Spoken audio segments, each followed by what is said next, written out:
Regarding threats of nuclear war, Svetlana Gennadievna, you are right, this threat is growing. There is nothing to hide here. Regarding the fact that under no circumstances will Russia strike first, if it does not strike first under any circumstances, then it will not strike second either, because the possibilities of a nuclear strike on our territory are very limited.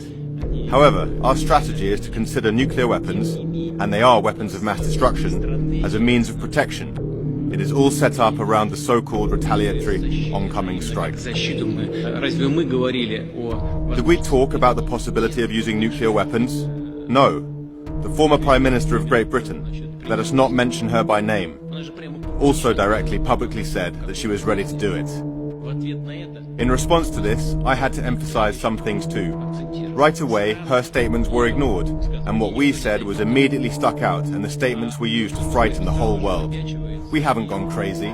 We are aware of what nuclear weapons are. We have these means, and they are in a more advanced and more modern form than any other nuclear country.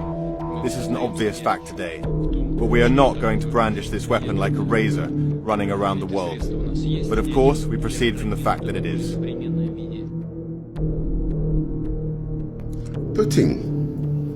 Putin of Russia has now reassured the world it will not be making first strike of nuclear weapons. How did we come to this statement?